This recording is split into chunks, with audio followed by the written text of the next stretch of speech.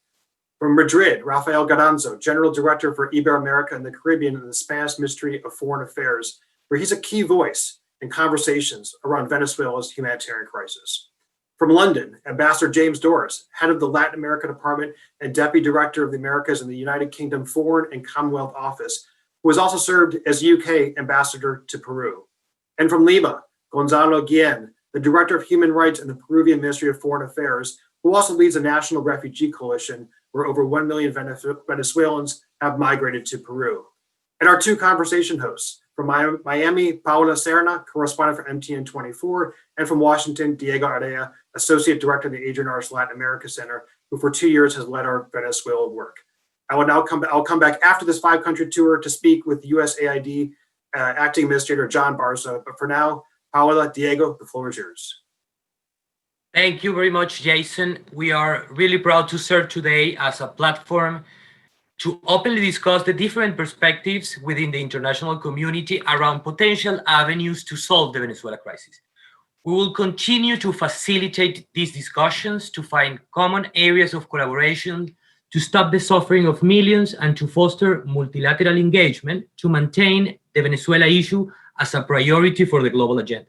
Today, as Jason mentioned, we have representation from Latin America, Europe, and the United States.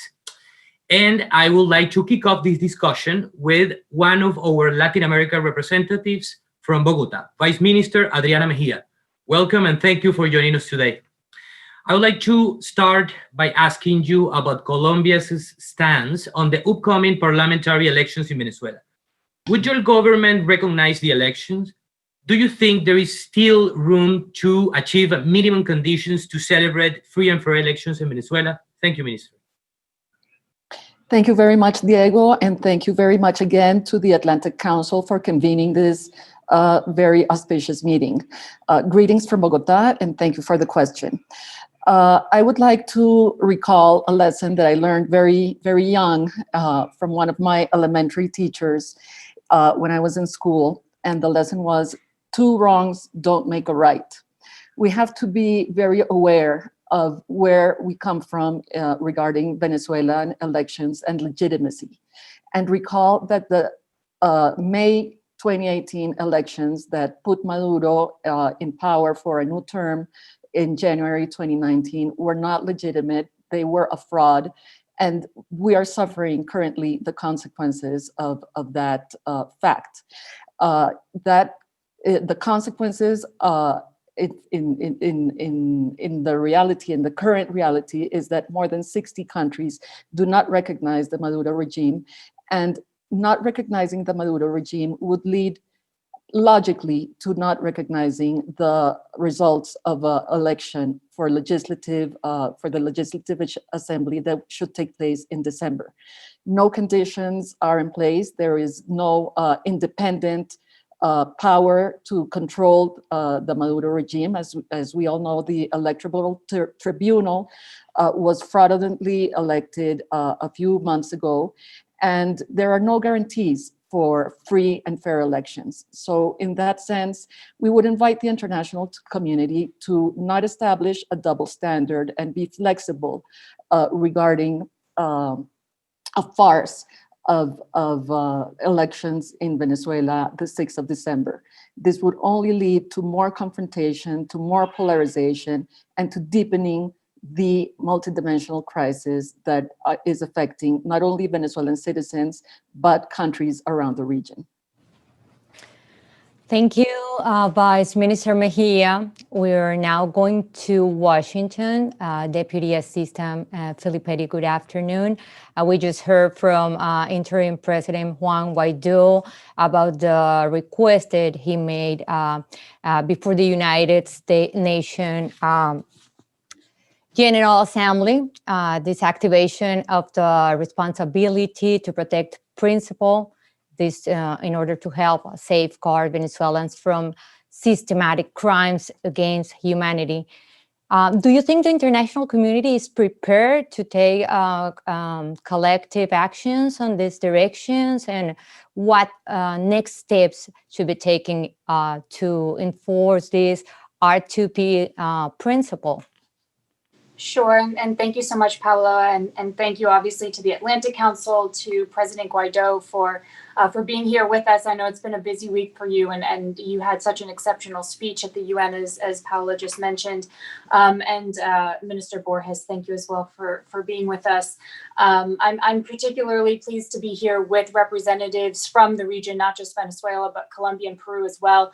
I find that often we're not having the conversations with those countries as much as we need to, because Colombia, Peru, Ecuador, Brazil, all of these countries are the ones that will, in fact, and are suffering from the continued usurpation of power by the Maduro regime. I also do want to specifically thank Minister Borges for something that he mentioned in his opening remarks, which is he talked about a personal story regarding Fernando Albán. And I think that's what we all need to bear in mind, that while we're all working for a political solution is a tactic to get us to our ultimate goal, which is for the people of Venezuela to be able to live freely and prosperously and democratically. And we cannot forget that it is the people of Venezuela that require our attention and our focus. I think that the desire for progress has led us to focus too much on the tactic of a political effort than it has for us to focus on the people of Venezuela. So with respect to your question, obviously the fact-finding mission pointed out something that we've known all along, which is that the Maduro regime is responsible for crimes against humanity. Nothing happens in Venezuela without the explicit approval of Nicolas Maduro, without the explicit approval of his senior ministers. And so they are complicit in these crimes against humanity. There's a lot of different things that we can do in order to address that. First and foremost, I think the European Union should be mining this report for more information to gather, to approach new individuals on sanctions and so on, because there's a lot more pressure, as Minister Borges said, that we can bring to bear.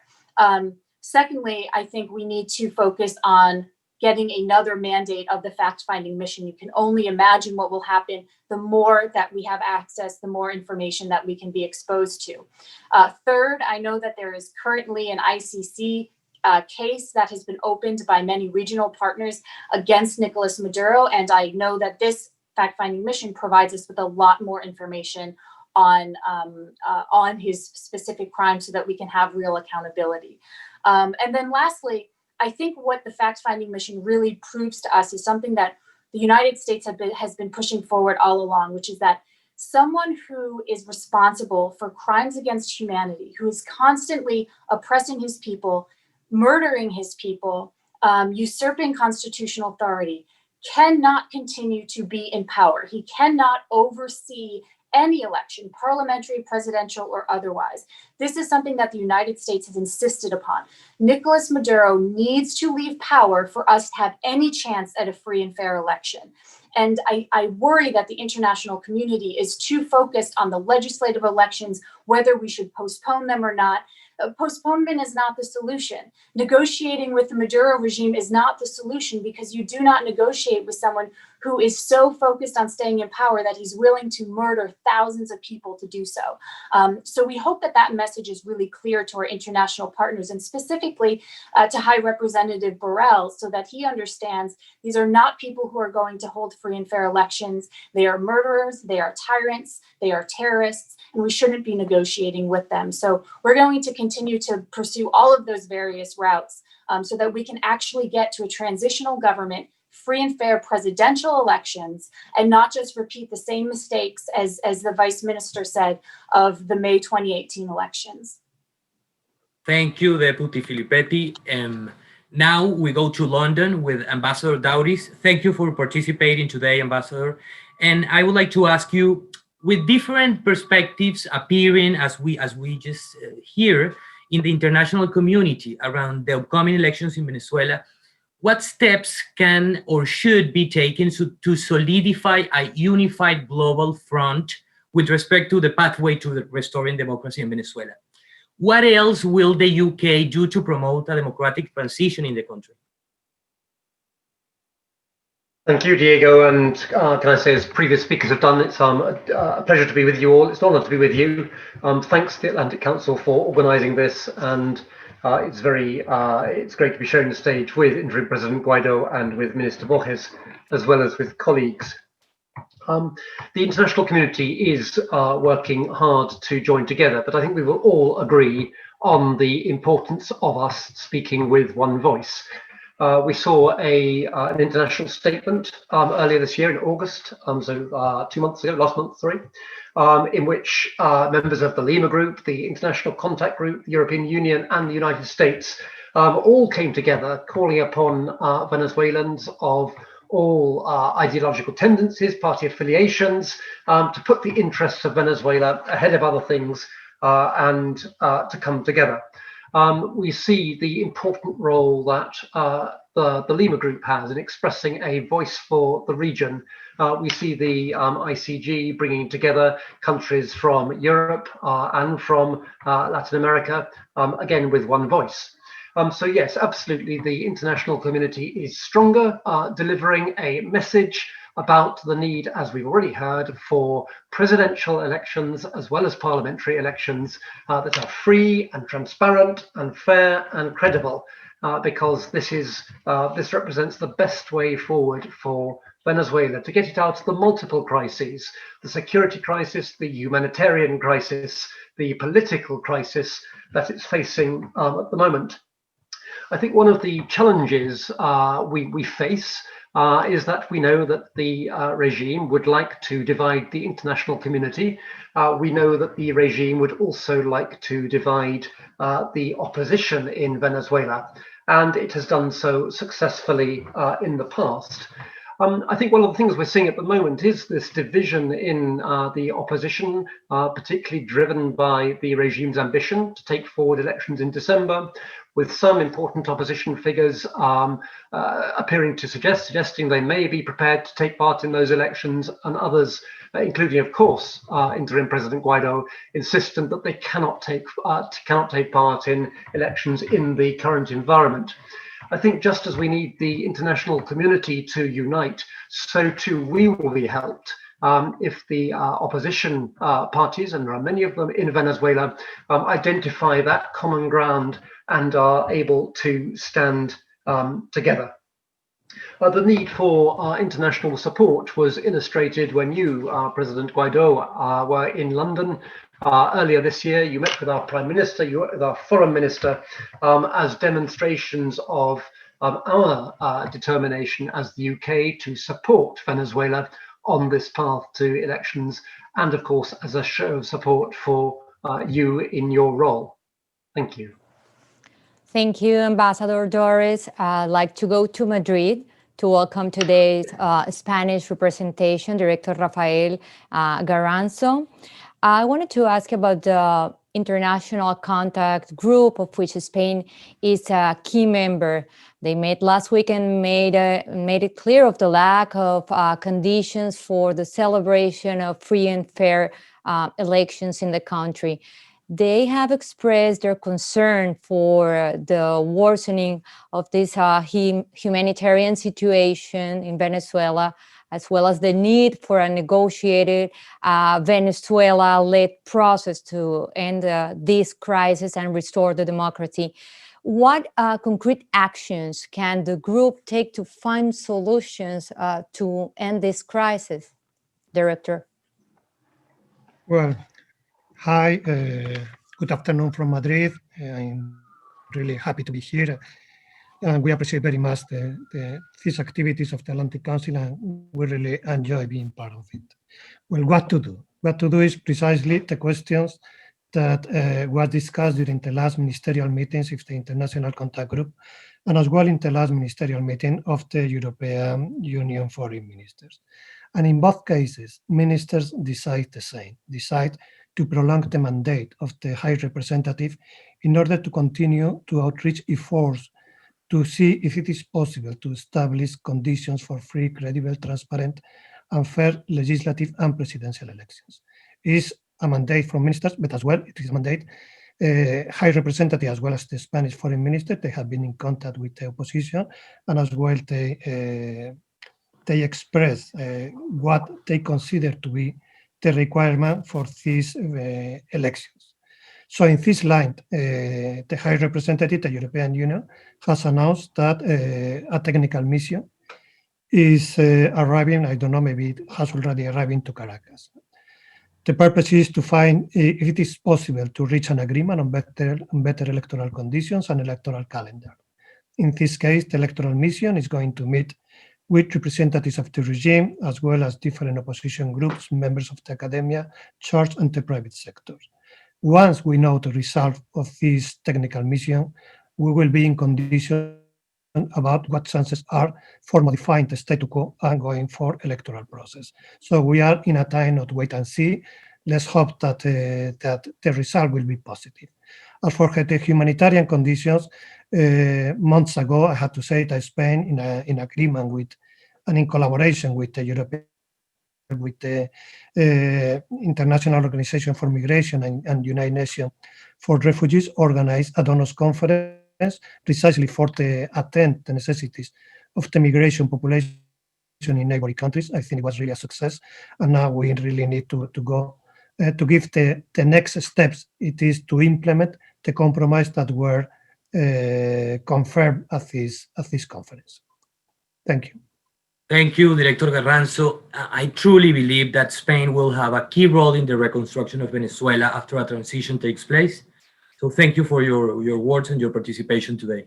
Now we go back to Latin America, specifically to Lima, Peru, with Director Gonzalo Guillén. Thank you for participating today, Director, and I would like to ask you about the fact-finding mission of the UN Human Rights Council that released a 411-page report last week implicating Maduro and other high-ranking government officials to systematic human rights abuses equivalent to crimes against humanity.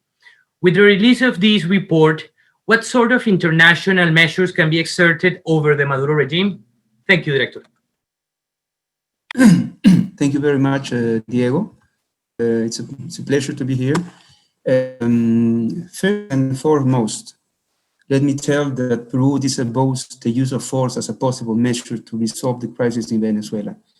I would like to stress that we believe that this is a political problem, and as such, it requires a political solution. The Venezuelan crisis in its origin is due to a rupture in the rule of law and the constitutional order.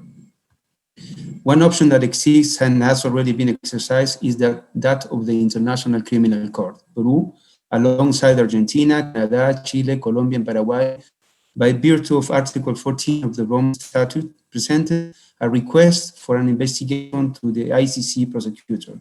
This request specifically refers to alleged crimes dating back to February 2014. This measure is unprecedented and historic, but we firmly believe that due to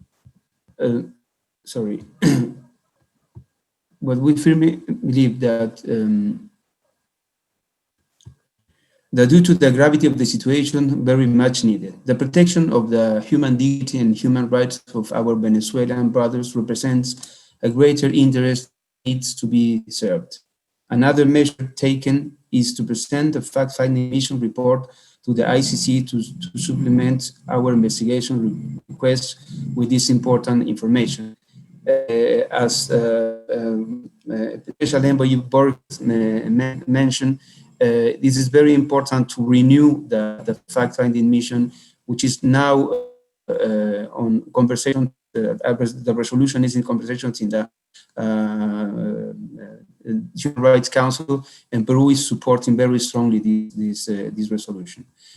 We are convinced that justice is in our side. Our request before the ICC is rooted in objective evidence obtained from impartial international bodies, like the Office of the High Commission of the United Nations Human Rights. A panel of international experts determined, and quote, that there exists evidence that signal toward the use of systemic and international assassination, incarceration, torture, rape, and other forms of sexual violence as tools to terrorize the Venezuelan people in a campaign to squash opposition. As a final reflection, we pose a question.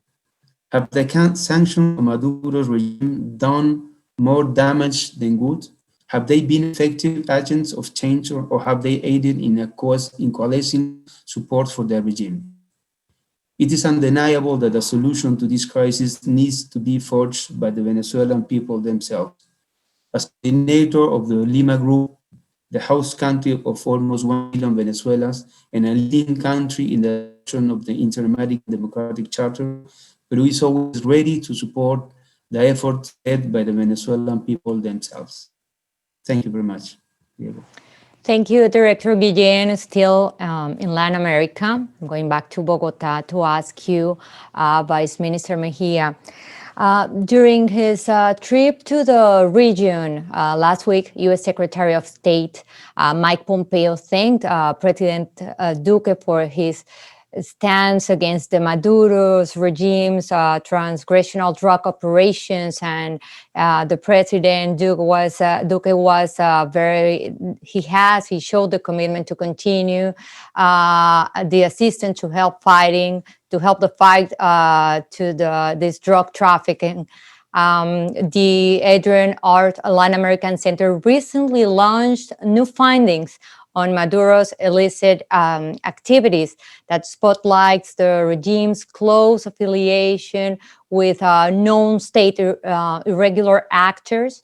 I'd like to know what is your view of the global threat of these activities, and how can the international community be united in fighting these security threats? Thank you very much, Paola.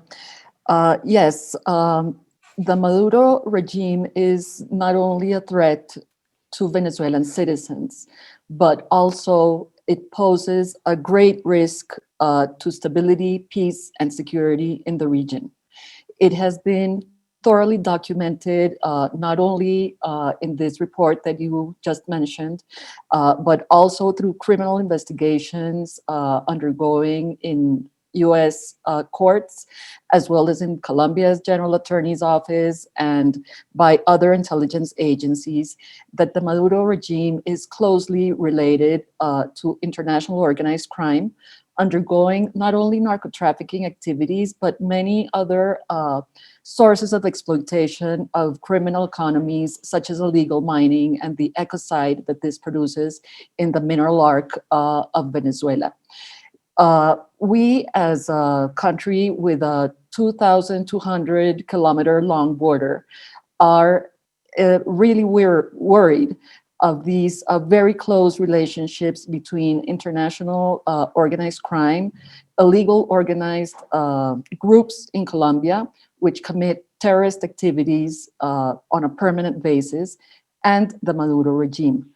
We have been calling for the international community to cooperate, not only with exchanging of information, but also to putting into action very strict measures from the judicial point of view in order to sanction those responsible for these illicit relationships between narco traffickers and members of the Maduro regime. And as part of this strategy, we were very active in putting in place a resolution of the Rio Treaty precisely last year in the context of the UN General Assembly, with 2 posterior meetings to follow up. However, we do consider that the international community must rise up to the challenge, be more a shared responsibility with Colombia, and understand that it is a clear and present threat to stability and peace in the region, these associations that the Maduro regime has with the very, very dangerous criminal organizations that act on our territories, not only Colombia's, but also other countries in the region. Thank you, Vice Minister, and thank you to all our distinguished panel for joining us today. And thanks also to my wonderful co-host, Paola Serna from NTN24. Jason, back to you. Thank you, Diego. Thank you, Paola. Thank you, all 5 speakers. At the Atlantic Council, one pillar of our sustained campaign focused on a peaceful reconstruction of Venezuela's democratic institutions is the critical importance of conversations like the 5-country tour that we just had. Opportunities for the international community to share perspectives and shine a spotlight on the broad international support that exists and must exist for the Venezuelan people. Now I'm pleased to welcome John Barca, Acting Administrator of the U.S. Agency for International Development, USAID, for a closing conversation. Acting Administrator Barta, it was great to have you always at the Atlantic Council, including even last year when we were in New York together. And although we're not physically together today, I'd like to take a moment to acknowledge your continued support for democracy and for human rights. John, let me start off. Secretary Pompeo traveled to 4 Latin American countries last week with stops in Brazil and Colombia that focus on the plight of Venezuelan migrants and refugees and the role of host communities in supporting them. The Secretary also announced additional nearly $350 million in humanitarian assistance, including more than $205 million from USAID to help Venezuelans who remain in country and those who have left. First question to you, Acting Minister Barca, what more specifically will USAID seek to achieve and prioritize with this new funding? Well, Jason, thank you very much for the question. And again, but thank you and the Atlantic Council for hosting this event. We're not in New York, so our opportunity to interact in the hallways and between tables over a great meal is limited, but it's really important that you convene us virtually, so really grateful for this.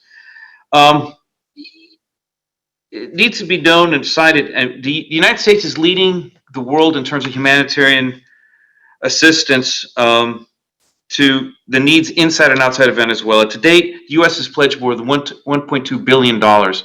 So this is going to not attempting to help the situation within Venezuela. It's those Venezuelans who fled the regime in neighboring countries as well. We do such things as, direct cash assistance, support for water, sanitation, hygiene, any number of things. What we've seen happen with the COVID pandemic is that many of the Venezuelans who have fled Venezuela, they're on the fringes of economies in generous host countries. So as the COVID pandemic has caused economic contraction in these host countries, the Venezuelans who were trying to participate and integrate in those economies are found to be most vulnerable. So this additional aid is going to, again, help with those Venezuelans who need assistance outside of Venezuela. And we're going to try to continue our assistance within Venezuela as best we can. Thank you, Acting Administrator. As discussed during this event, Venezuelans are in the midst of a election season, with Maduro preparing for a sham National Assembly vote in December, the subject of the conversation in the 5-country tour we just had.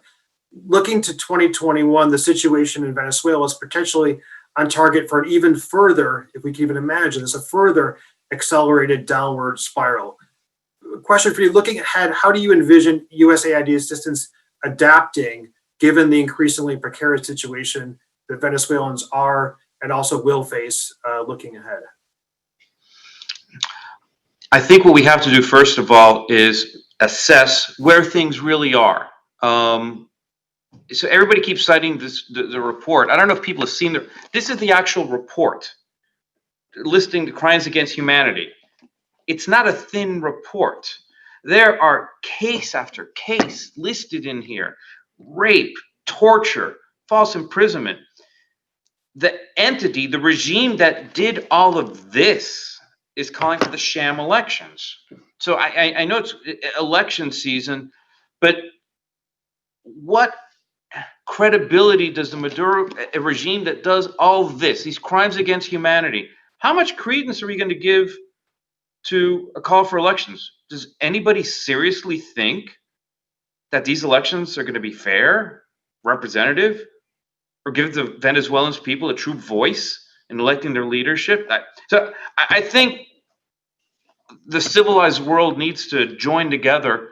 And I know you had Interim President Guaidó earlier, to salute the courage of Interim President Guaidó, the members of the National Assembly, and those who have courage in the face of this to continue to fight for freedom and democracy within Venezuela. So Venezuela has been a priority. It continues to be a priority for me in my position for the United States. As Secretary Pompeo said on his recent trip to the region, change is going to happen. USAID stands at the ready to assist the Venezuelan people when this Maduro nightmare is over and the real transition to democracy begins. History will judge us as individuals and countries as to how we respond right now. Thank you. These are facts. So I think we should all act accordingly, knowing that history will judge us. We know what right looks like. So I'm proud that the United States stands shoulder to shoulder with the Venezuelan people, and we're ready to support them any way possible when change occurs. You know, and picking up on your point, I do encourage everybody who's watching this to read that report.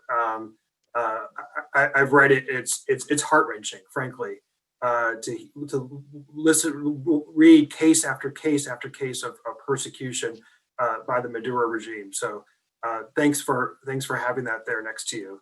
Acting Minister, one last question for you. We're of course talking in the midst of a different type of annual UNGA meeting. And I want to also ask you about looking at the US partners and allies. Specifically, you're just referencing the UN report. How can humanitarian and development assistance be better leveraged? What else, in an ideal world, can US and our partners be doing to take additional steps? So, especially with regard to coordinating work across countries and providing assistance that is so dire and so needed by the Venezuelan people. Well, we're certainly grateful for all the international partners who time and time again in any number of situations join with the United States in helping alleviate human suffering in time of a crisis.